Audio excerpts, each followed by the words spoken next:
중생무변서원도에요. 일체중생이 엄청나게 많아요. 그 일체중생을 어디까지 구해야 되냐면 전부 다 불도를 완성하게 구해야 돼요. 광대심, 제1심, 그리고 번뇌무진서원단. 번뇌가 엄청 뿌리가 깊어서 무한히 끊어도 또 나옵니다. 그런데 그 번뇌를 해결한다. 부전도심이에요. 전도되었다. 이게 무슨 마음이냐면 번뇌인데, 번뇌가 없게 한다.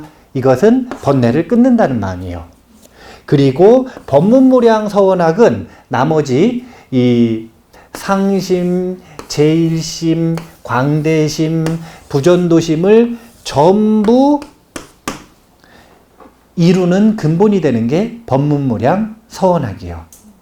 진리를 배우는 것, 배우고 익히는 것, 이것을 근본으로 해서 네 가지를 전부 다 익힐 수가 있는 겁니다. 그러다 보니까 요 네 가지 마음이 사홍서원 속에는 이렇게 잘 녹아들어 있어요. 근데 그 중에서 하나의 항목을 뽑아서 안 나온 건 지금은 상심이죠. 이 상심은 어떤 마음이냐면 이런 마음이에요. 일체중생을 다 구한다 이거예요. 그래서 애써서 구했다 이거예요. 근데 한 중생도 구한 바가 없대요. 이 마음이 상심이에요. 일체중생을 다 구한다. 그런데 다 구했다. 그런데 다 구하고 나니까 한 중생도 구한 바가 없다는 거예요. 이런 마음을 상심이라 그래요. 이해가 되세요, 안 되세요? 됩니다. 어떻게 되시죠?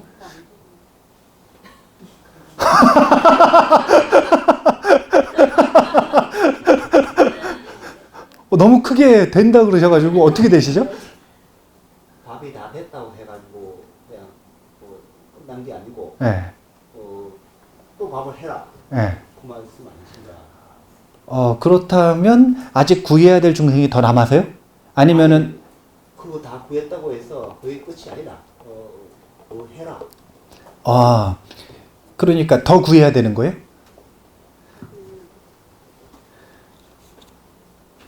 거기서 머물지 마라.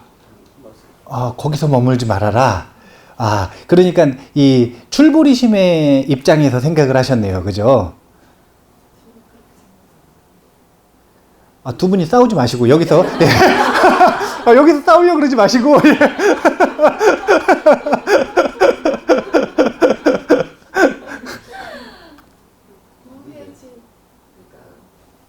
이미 구원을 받았다고 하지만 그 사람 자체도 자성을 가지고 있기 때문에 내가 중생을 구한다라는 마음으로 했지만 결국 내가 구하는 게 아니라 그 사람의 자성이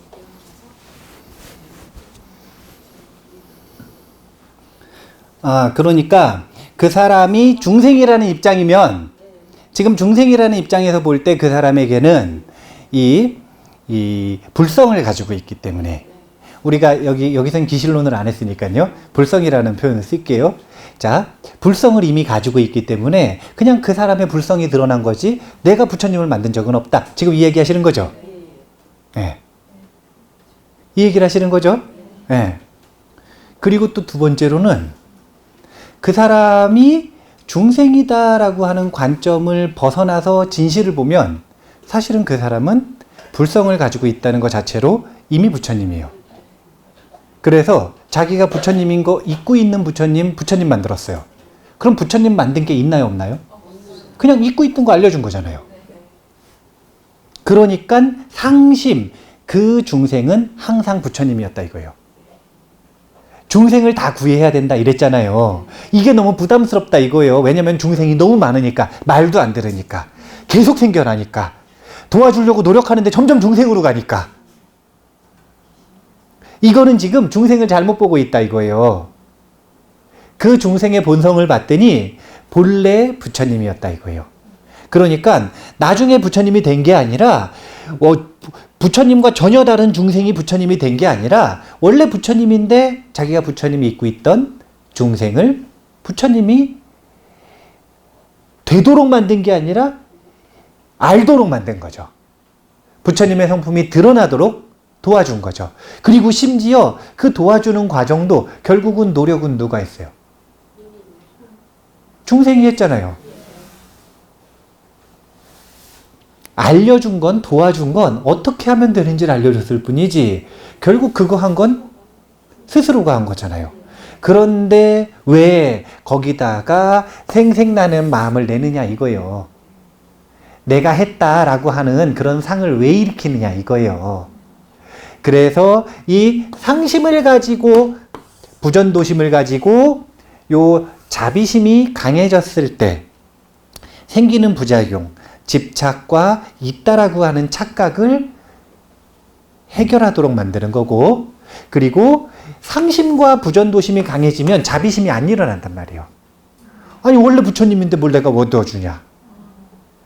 중생이라고 하는 건 실체가 없다는데 무슨 자비심이 일어나느냐 이거예요.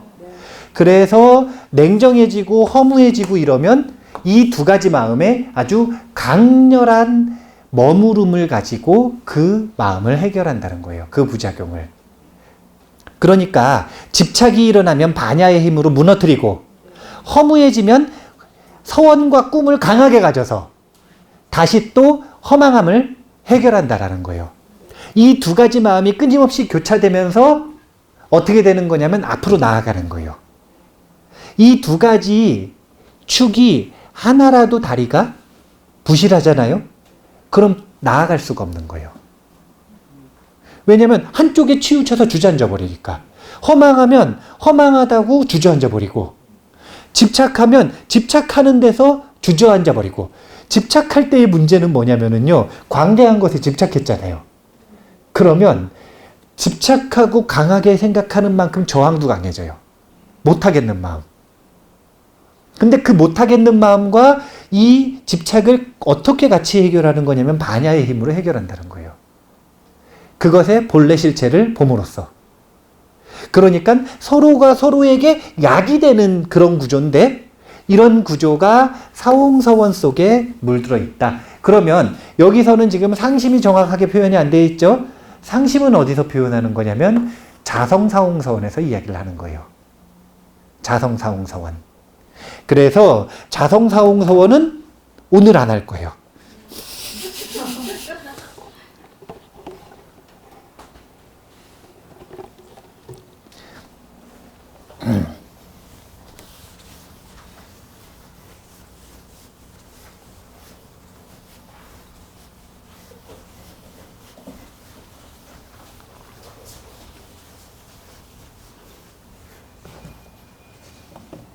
뭐가 뛰어갔는데요? 뒤돌아 있는 동안 잠깐 뭐가 뛰어간 것 같은데?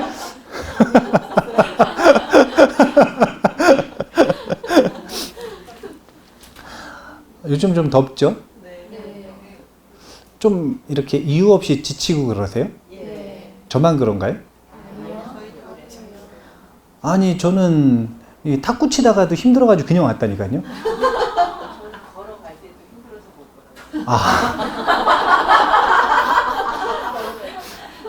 제가 괜히 주름 잡았네요. 예.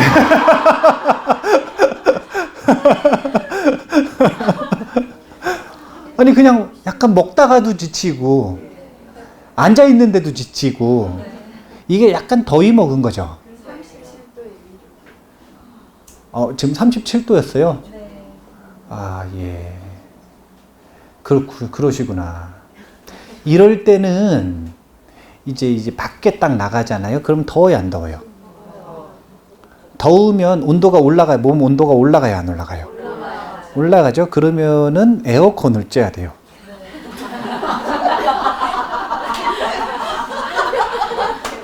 아니 왜?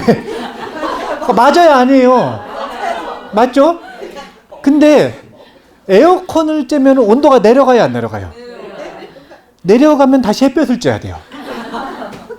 아니 더우면 더위를 먹고 추우면 냉방병 걸리거든요. 이 양쪽에 치우치지 않고 서로 조율을 잘해야, 두 가지를 약으로 삼아서 조율과 조화를 잘 이뤄야 어떻게 할 수 있냐면 힘들어 죽겠는데도 일을 계속할 수 있어요. 너무 지치는데 공부하고 수행을 계속할 수가 있는 거예요. 둘 중에 하나에 치우치잖아요? 그러면 계속하지를 못하는 거예요. 사람들이 흔히 이런 착각을 한단 말이에요. 어떤 착각을 하냐면 아주 뛰어난 보살들, 아주 이 수행을 시작한 지 오래된 수행자들은 그런 딜레마가 전혀 없을 줄 알아요. 자비와 반야의 역설처럼 뭔가 그런 저항감이 전혀 없는 줄 안단 말이에요. 그냥 너무 자연스러운 줄 알아요. 근데 그렇지 않고요. 아까 이야기했던 것처럼 그 저항은 끝까지 있다니까요. 끝까지 있어요. 그 저항은 끝에 가면 더 강해져요. 도고마성이라고 표현하죠. 도가 높아질수록 많은 기승을 부리는 거예요. 그러니까 석가모니 부처님 깨닫기 직전에는 마 중에 마라 빠삐만이 오잖아요. 너무 이름이 위의가 없네요. 빠삐만 그러니까 전혀 위력이 없어 보이네요. 마라 빠삐만이 찾아오는 건데 마왕이 찾아오잖아요.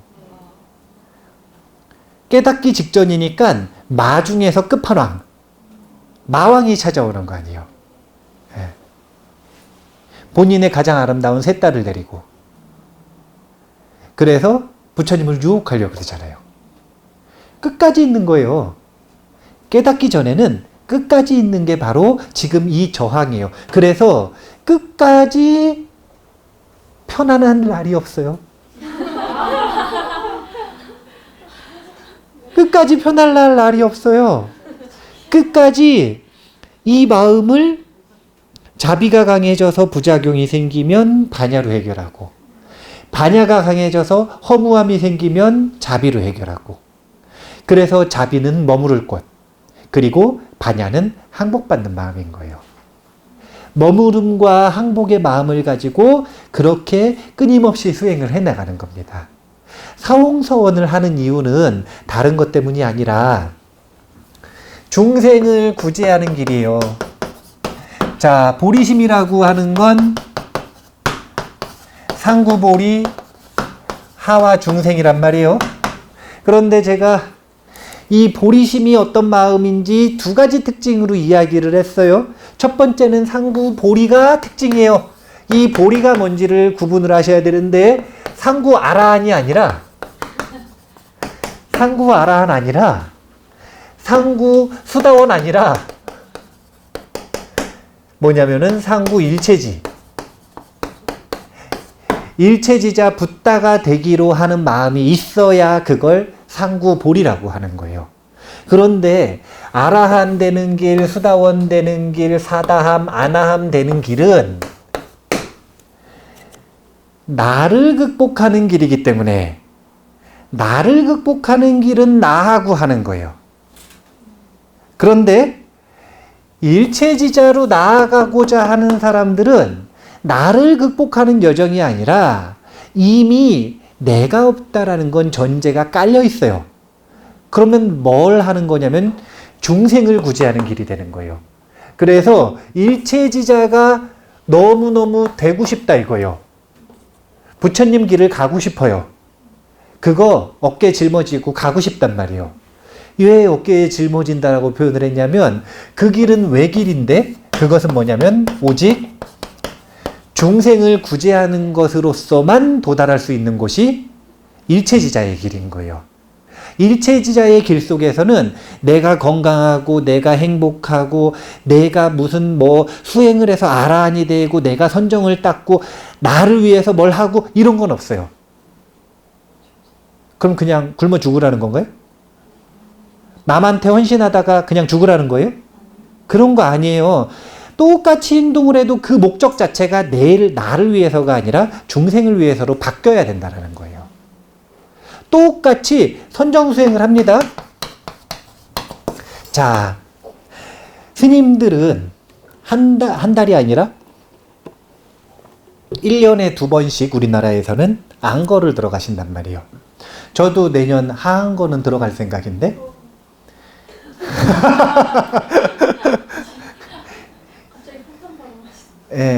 올 동안거는 추워서 못 들어갈 것 같고 네, 한국은 너무 추워요. 예.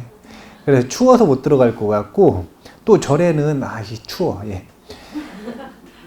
못 들어갈 것 같고, 내년 이제 하한 거, 여름에는 이렇게 더울 때는 그냥 앉아서 수행하는 게 최고예요.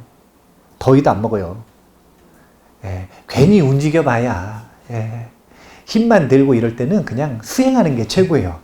그래서 내년 하한 거 들어갈 생각인데, 스님들이 그렇게 이 선방에 가가지고 100일씩 있잖아요. 3개월씩. 그러면 앉아가지고 뭐 하고 있어요, 지금? 누굴 위해 해요? 사람마다 다 틀려요. 네, 사람마다 다 틀려요. 목적은 다 틀려요. 그렇게 일관되게 생각하지 마세요. 그렇게 일관되게 생각하지 마셔요. 네. 대승불자는 어떻게 해야 된다는 거냐면 중생을 위해 앉아 있어야 된다는 거예요. 근데 일반적으로 사람들이 보기에 중생을 위해 앉아 있는 거예요? 자기 이익을 위해 앉아 있는 거예요? 산에 혼자 앉아 있단 말이에요. 중생한테 설법도 하나도 안 해요. 그러면 그 스님은, 그 수행자는 중생을 위한 거예요? 자기를 위한 거예요? 자기를 위한 거일 수도 있어요, 진짜. 그리고 아닐 수도 있고요. 그건 뭐에 따라 틀린 거냐면 이 선정수행을 왜 하느냐에 대한 관점이 틀린 거예요. 선정수행을 왜 하느냐? 내 마음이 편안해지기 위해, 내 마음이 고요하고 평온, 집중을 성취하기 위해서 하면 나를 위해서 하는 거죠. 이런 걸 소승수행이라 그러는 거예요. 대승수행은 내가 없어요. 어떻게 하는 거냐면 선정수행을 왜 하냐면 중생을 위해서 해요. 왜 중생을 위해서 하는 줄 아세요?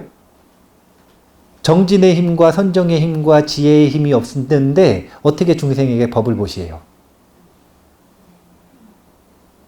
정진의 힘과 선정의 힘과 반야 지혜의 힘이 없는 사람이 어떻게 중생에게 법을 보시하느냐 이거예요. 중생에게 줄 수 있는 건 세 가지인데 첫 번째는 재보시. 근데 스님들이 돈 벌어요, 안 벌어요? 그럼 줄 돈 있어요, 없어요? 그럼 재보시는 스님 되는 순간 그냥 못하는 거예요.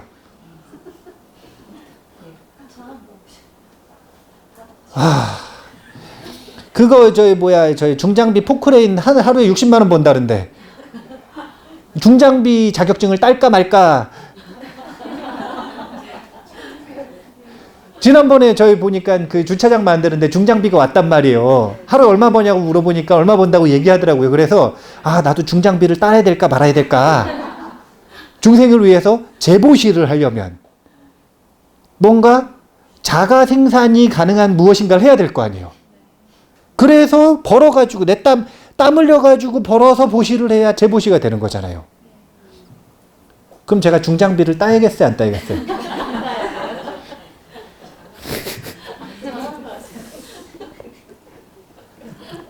그러니까 출가자가 되는 순간 재보시는 끊어지는 거 아니에요. 재보시할 길이 끊어지잖아요. 출가자가 재보시를 한다. 이상하잖아요. 안 이상해요? 아니 출가자가 재보시를 어떻게 하냐고요. 뭘로 어떻게 하냐고요, 그걸. 그러니까 재보시 못하지. 거기다가 두 번째로 할 수 있는 게 무해보시인데 출가하고 나면 우리나라에서 지금 여기 있는 스님들은 되게 특이한 스님들이라. 도시 스님. 도시 스님. 되게 특이한 스님들이에요. 우리나라 전통에서는 이 조선시도 때 조선 이 숭유억불연체 때문에 도심에 있던 절들을 다 저기 어디야 선비들이 머무는데 그 뭐예요? 서원으로 다 만들어버리고 그래가지고 국가에서 다 뺏어갔어요. 그래서 어떻게 된 거냐면 전부 스님들은 산속에서밖에 못 살게 된 거예요. 그 여력이 지금도 남아있는 겁니다. 원래는 저기 여의도 순복음교회 있고 이런 자리들 있죠. 예, 좋은 자리들에 원래 절들이 다 있어야 되는 거예요. 한 600년 전에 있었던 일들 법적 이거 투쟁한대요? 너무 오래됐나요? 법적으로 좀 뺏어오면 좋겠는데 다 뺏겼어요. 그래가지고 도시에 스님들이 있을 수가 없는 거예요. 그러니까 스님이 됐다, 출가했다 그러면은 사실은 사람들을 만날 일이 적어요, 많아요? 제가 불자들보다 훨씬 적죠. 그러니까 무해시의 기회도 훨씬 적은 거예요. 만나는 사람 자체도 적고 기회도 적으니까. 그 사람들을 만나서 그 사람들의 마음을 편안하게 해줄 수 있는 기회 자체가 적은 거예요. 그러면 스님들이 제가 불자들보다 도대체 더 강렬하게 할 수 있는 보시는 뭐가 있느냐 이거예요. 그건 법보시밖에 없는데, 그런데 규봉 스님이 묻기를 뭐라고 물으시는 거냐면, 법보시를 하고 싶다라는 사람이 정진의 힘도 없고 선정의 힘도 없고 지혜가 없는데 어떻게 법보시 할 것인가 묻는 거예요. 할 수 있어요, 없어요? 없다는 거예요. 그렇기 때문에 선정수행을 하러 가는 이유는 뭐 때문이냐면 중생에게 보시하려고.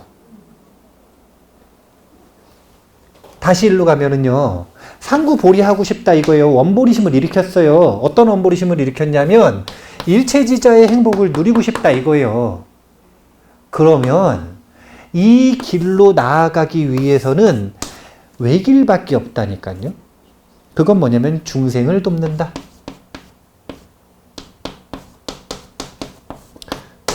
중생에게 보시한다. 이 길 말고는 다른 길로 가지 않는 게 대승이에요. 그리고 다른 길로는 일체지자의 길을 갈 수가 없고요. 일체지자의 길을 가는 게 쉬울까요? 아라한되는 게 쉬울까요? 얼마나 차이가 나냐면 수보리 말고 사리불존자하고 목건연존자가 250명의 제자들을 데리고 출가를 했단 말이에요. 250명의 제자들이 한 달 정도 지나니까 아라한 됐어요. 전부 다. 부처님 설법 듣고. 한 달 걸렸대요.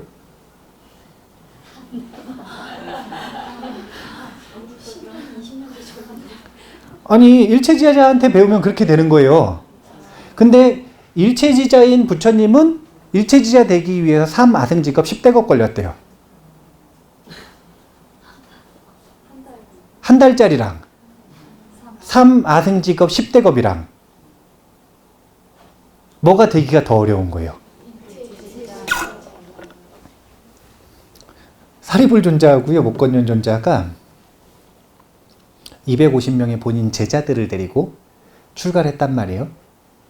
그런데 제자들 250명이 다 아란이 됐어요. 1250 아란 중에 속해 있을 거란 말이에요. 근데 누구만 지금 아란이 못 됐냐면 사리불존자하고 목건연존자만 못 됐어요. 제자들은 다 아란 됐는데. 그러니까 논란이 많은 거예요. 원래 우리의 스승이었던 두 스승이 우린 다 깨달았는데 못 깨닫고 있는 거예요. 그래서 논란이 많았거든요. 그러다가 한 2주 정도 늦게 깨달았대요. 사리불존자하고 목건연존자가. 근데 깨닫자마자 두 가지 규칙을 다 무시했어요. 부처님께서. 어떤 규칙을 무시했냐면 첫 번째는 출가한 순서로 좌차를 정하고, 두 번째는 깨침을 가지고 좌차를 정하는 거는 아니지만 서로 존중할 수 있게 했는데, 이 두 가지가 다 늦은 사리불존자와 목건연존자를 이 상수제자로 손에 꼽으셨거든요. 그러니까 논란이 엄청 많은 거예요. 하나의 원칙으로 유지가 되던 승단이 규율이 무너져 버리는 것 같은 거예요. 이때 설명을 할 때 뭐라고 부처님께서 설명을 하시는 거냐면, 쉽게 얘기하면 이런 거예요. 자, 1박 2일 여행 갈 때 싸는 준비물과 1년 여행 갈 때 싸는 준비물, 크기가 같아요? 틀려요? 멀리 여행할 사람일수록 준비하는데 더 오랜 시간이 걸린다. 그래서 상수제자들은 그냥 아라한이 되는 게 아니라 아주 특별한 아라한이 되기를 서원했기 때문에 멀리 갈 것이기 때문에 더 오래 걸렸다라는 이야기로 논란을 종식시키시는 거예요. 한마디쯤 덧붙이실 수 있겠죠. 나는 3아승직업 10대겁 걸렸다. 나는 3아승직업 10대겁 걸렸다. 그렇게 공덕의 크기나 여정의 길이가 틀린 거예요. 아라한이 되는 것과 일체지자가 되는 것은.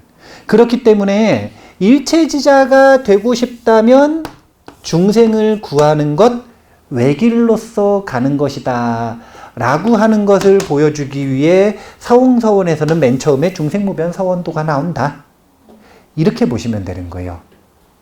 그리고 중생을 구제하기 위해서는 다른 게 아니라 번뇌를 끊어야 한다라는 것.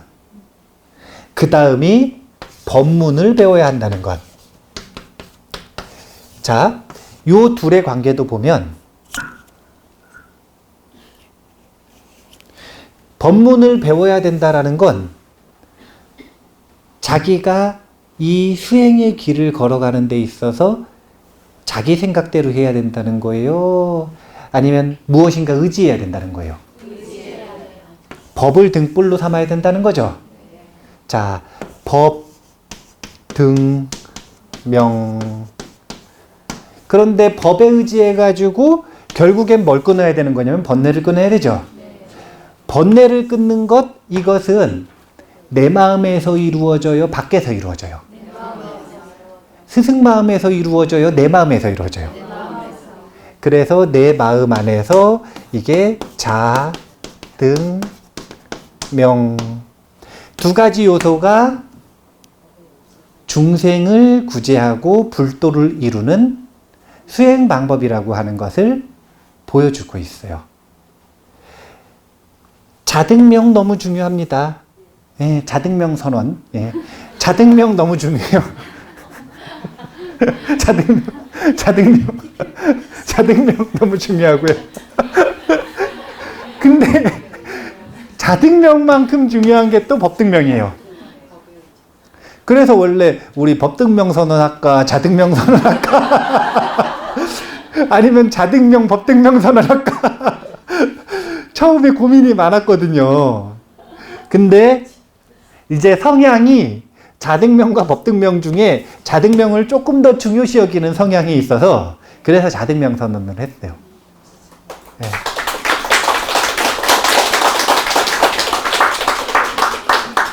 외친 거예요?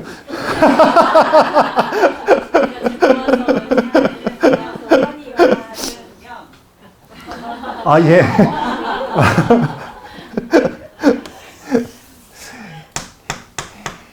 이 수행을 하는 과정이라고 하는 것 자체가 맨 처음에 시작하실 때는 요 법에 의지하는 거예요. 처음 수행을 시작하실 때는 법에 의지하는 게 아주 중요해요. 그래서 법에 의지한다 라고 하는 것, 이것은 요 문에 해당이 돼요. 들을 문자, 문에 해당이 돼요. 그러면 이것은 법에 의지해서 들었잖아요. 그럼 듣는 데서, 많이 듣는 데서 끝나는 게 아니라 그걸 바탕으로 사유해 봐야 되죠. 사유한다는 게 도대체 뭐냐면 그냥 남의 얘기처럼 그것을 생각해 보는 걸 사유한다 그러는 게 아니라 그게 나에게 어떤 의미가 있는지를 사유해 보는 거예요. 자기화.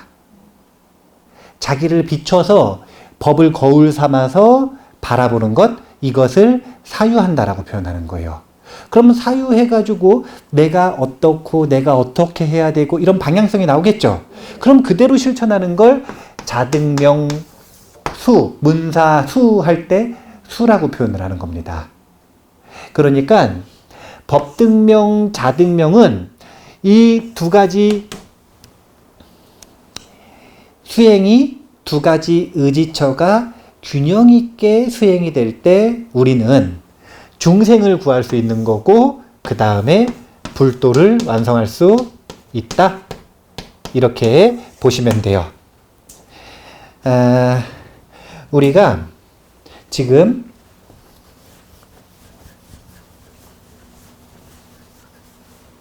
대승불자의 마음가짐에 대한 이야기를 반복해서 자꾸 하고 있는 겁니다.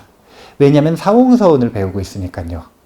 사홍서원을 법회가 끝날 때마다 하고 그 다음 천수경이 끝날 때마다 하는 이유는 다른 게 아니라 법회에 참석하는 사람 그리고 천수경 읽는 사람이 대승불자여서 그래요? 소승불자여서 그래요? 대승불자니까 그 마음을 반복해서 기억하라고 이야기를 해주는 거예요. 그리고 그 마음이 무엇인지를 상구보리 하와중생에서 이야기를 했는데 두 가지 포인트인 거예요. 하나는 목적이, 이 배움과 이 수행을 하는 목적이, 장기적인 목적이 부처님 되기 위해서라는 것, 불도를 이루기 위해서라는 것. 그게 첫 번째 특징이에요. 근데 불도를 이루기 위한 정말 다양한 방법론들이 있을 거 아니에요. 그럼 그 모든 방법론들은 결국은 뭘 위해서냐면 중생을 구하기 위해서. 생각이 이렇게 전환이 돼야 딜레마가 사라지는 거예요. 딜레마가.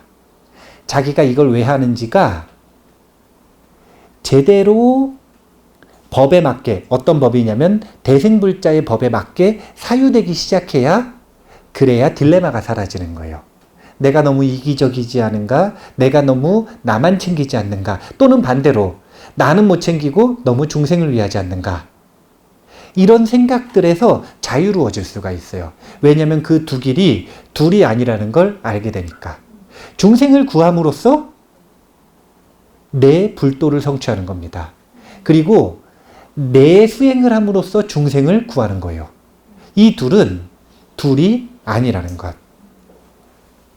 그래서 이 대승불자의 마음가짐인 보리심, 그것의 특징을 이야기를 했다면, 그 다음에 이제 다음 주에 공부할 자성사홍서원 내용으로 넘어가기 전에 알아야 되는 것 한 가지를 알려드릴게요.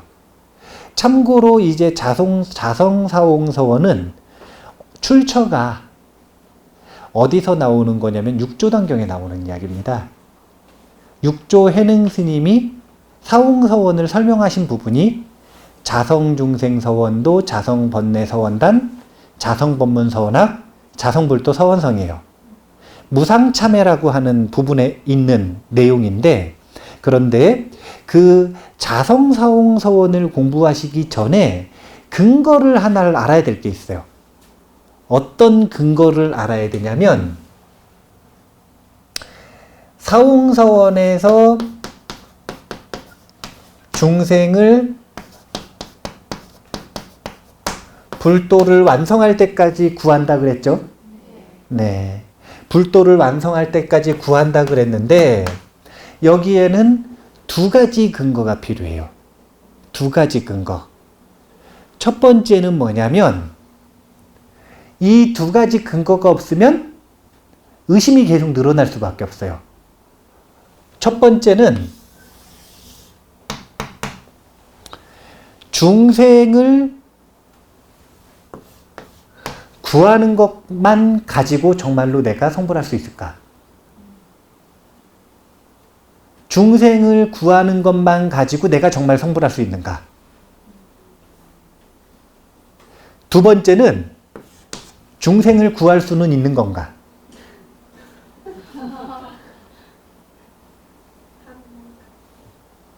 중생은 그러니까 품값이 나오는 건가 이거였거든요. 노력하면 과연 구할 수는 있는 건가? 그러니까 가성비가 나빠도 구할 수만 있으면 그러면 안 되는 일은 아닌 거잖아요. 되는 일인 거잖아요. 과연 중생이 부처님 될 때까지 돕는다고 약속했는데 이게 가능한 일인가? 일체 중생 다 빼고도 쉽게 얘기하면 희음이 구하는 게 가능한 건가?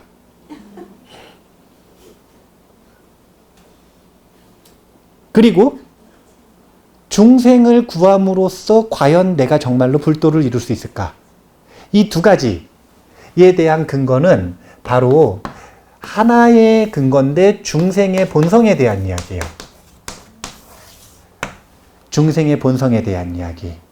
이 본성에 대한 이야기가 이제 그 자성사홍서원 속에서 자세하게 펼쳐질 건데, 자세하게 펼쳐질 때 그때는 굉장히 심리적인 이야기들을 많이 합니다.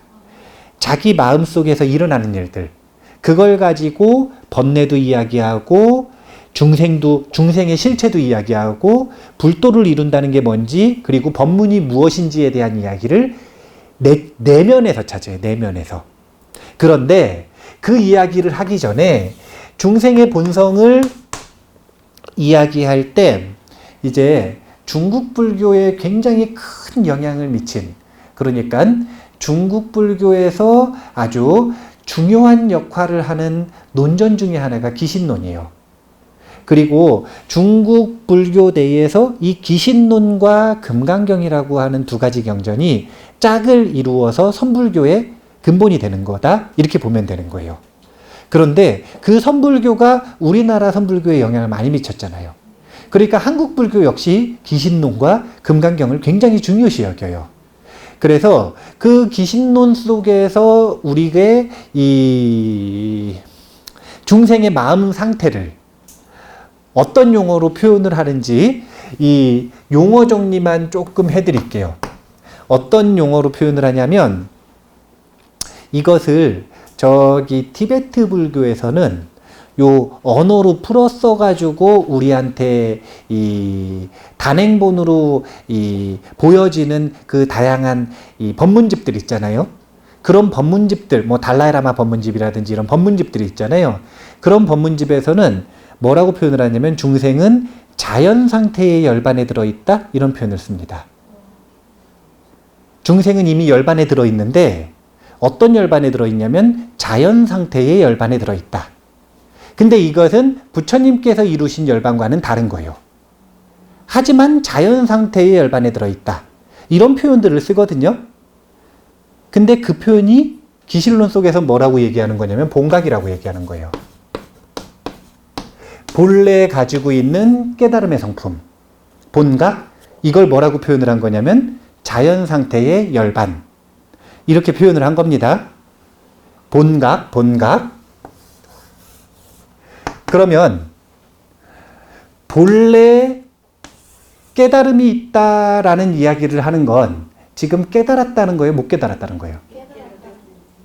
네?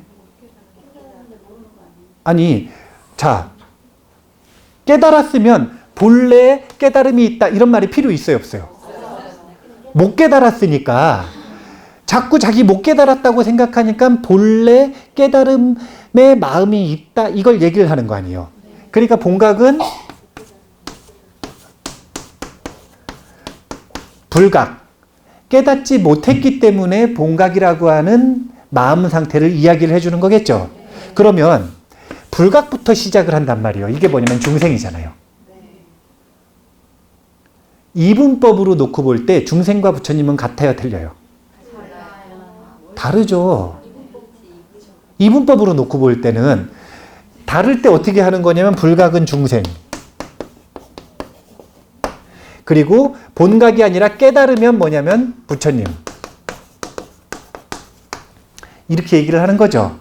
근데 이 둘이 다르지만 이 다름 속에서 이렇게 가는 여정이 있으려면 불각 속에도 본래 깨달음의 성품인 본각의 마음이 있어야 갈 수 있어요? 없어야 갈 수 있어요? 있어야 갈 수 있죠? 네. 그러니까 이 본각이라고 하는 성품은 열심히 노력해서 구입해야 가질 수 있는 게 아니라는 거예요. 본래 가지고 있다라는 거예요. 이 본래 가지고 있는 본각이라고 하는 성품에 대한 믿음과 이해가 생겨날 때 중생을 구제하는 것만으로도 내가 깨칠 수 있구나. 그 다음에 중생을 구제하는 게 가능하구나. 라고 하는 확신이 생긴다라는 거예요. 그래서 이 본각, 불각, 그 다음에 뭐 시각, 구경각 이런 얘기는 기실론 진여연기설 할 때 더 자세하게 얘기를 할 거예요. 그런데 지금 이 천수경 속에서는 사홍서원 속에서는 대생불자가 무엇인지를 정확하게 구분할 줄 아셔야 된다는 거예요. 자기 점검을 할 때, 자, 한번 정리해 볼까요? 자기가 불자인지 아닌지를 알 수 있으려면 어떤 마음을 점검해 봐야 될까요?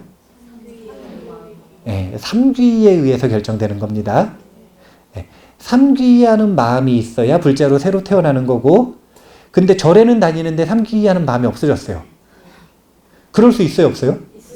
있죠? 그럼 불자가 아닌 거예요. 네, 절에 오는 사람이지. 아니 불교 배운다고 불자 아니잖아요. 예. 신부님들 다 불교 배워요. 학교 과정 속에서 다 배워요. 불자 아니잖아요. 예. 삼귀를 하는가 하지 않는가 이것이 불자의 정체성이자 생명력. 그러면 보살은 뭐에 의해서 결정될까요? 원보리심. 이건 이제 잘 구분하셔야 돼요. 왜냐면은 자꾸 높은 기준을 들이대는 경향이 있어요. 자기 자신한테 자꾸 높은 잣대를 들이댄다 좀 그렇다. 들이우는 경향이 있어요. 네, 들이우는 경향이 있는데 행보리심이 아니라 원보리심. 그런 보살이라고 그러죠. 그리고 그 원보리심의 정확한 마음이 뭐냐면 첫 번째는 일체지자인 부처님이 되기를 원한다는 것. 부처님이 되기를 원한다는 것. 그런데 이 부처님이 되기 위해서는 중생부터 시작해서 올라가는 여정을 하는데 이것은 전부 중생을 돕는 길로서만 일체지자의 길을 갈 수 있다는 것. 이런 마음을 가지고 있는지 때때로 점검해 봐야 된다는 거예요.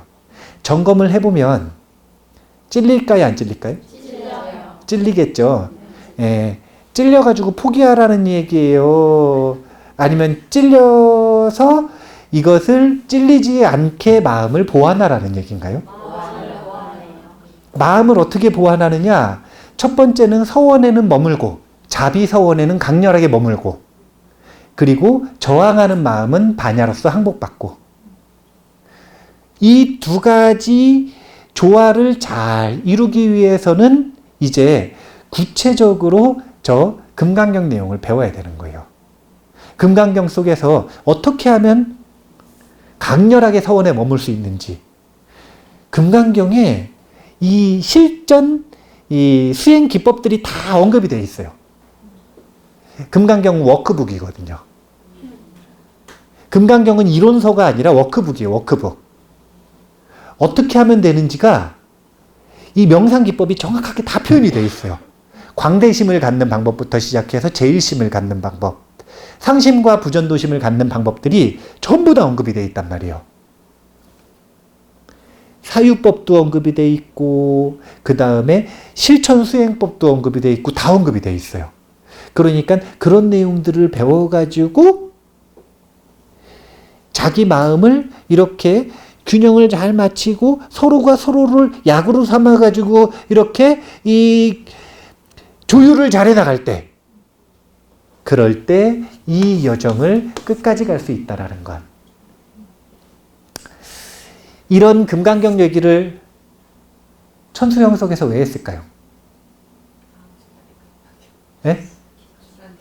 다음 시즌에 할 거라서요? 그거 아니에요. 그게 아니라 이제 원보리심에서 약속했잖아요. 원하속지 일체법. 원하속지 일체법. 일체지를 얻을 때까지 이 수행을 멈추지 않겠다라고 약속했잖아요. 그 약속한 걸 지키려면 현행천수경 속에 있는 내용만 가지고 안 돼요. 상세 펼쳐보기 하는 보조 텍스트들이 필요하단 말이에요. 제가 이제 이 보리심 수행을 해 나갈 때 보리심 수행을 해 나가는 순서가 있다라고 이야기했어요. 한국에는 보리심 총서로 꼽힐 수 있는 4가지 논과 경이 있는데 첫 번째는 천수경부터 공부하는 거예요. 현행 천수경을 공부를 하면 지금 이거 몇 회째인지 모르겠어요. 그러면 둘씩 나누면 거의 한 50회 된 거 아니에요. 동영상 둘로 나누면 한 50회 된 거 아니에요. 그러면 50회 공부하는 동안 이제 삼문 8단이라고 하는 구주 중에 8단 보리심. 이 8단 보리심의 순서는 어느 정도 익숙해지지 않으셨어요?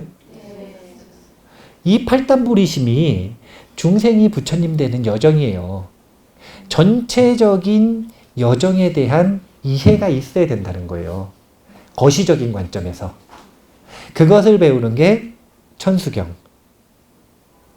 그 다음이 그렇게 배웠으면 이제는 실제로 그 여정 속에서 유도하는 보리심의 증득과 발전이 있어야 될 거 아니에요.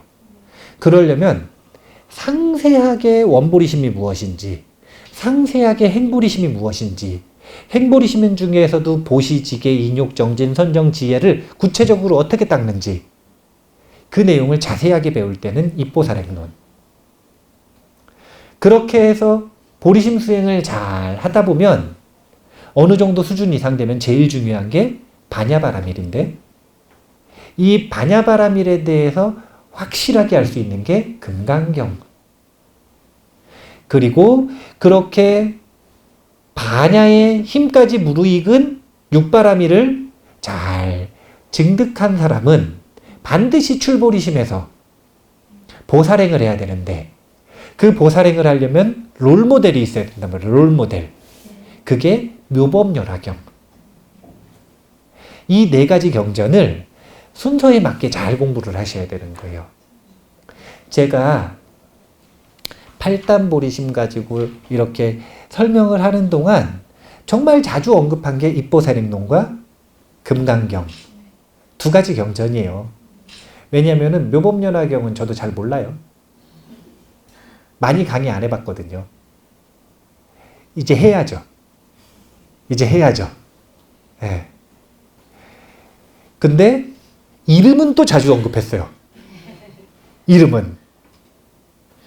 왜냐하면 지금 천수보리심 속에서 채워지지 않는 게 있을 거예요. 의문이 확실하게 해결 안 되는 것들이 있을 거란 말이에요. 그럴 수밖에 없는 경전이에요. 왜냐하면 이것은 그냥 목차니까요. 우리는 아직 상세보기 내용을 안 봤어요. 지금 목차 놓고 계속 배우고 있는 거예요. 목차.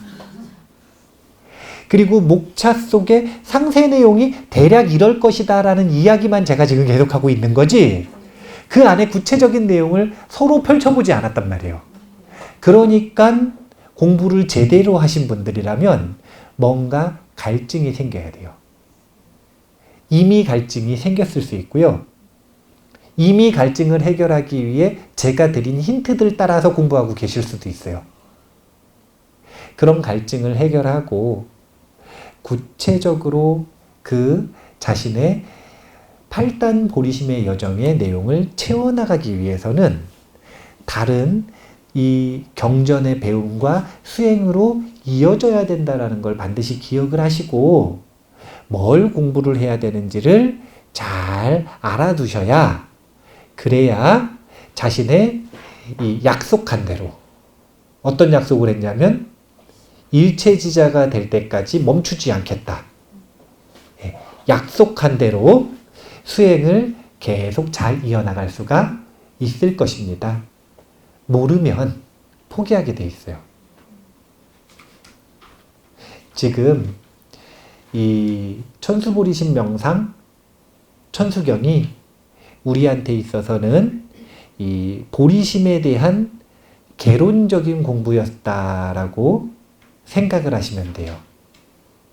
이제 개론적인 공부가 아니라 상설, 상세한 설명 같은 경우에는 그 다음 입보살행론, 금강경, 그 다음 묘법연화경. 이거보다 더 많이 꼽으면 복잡해요, 안 복잡해요?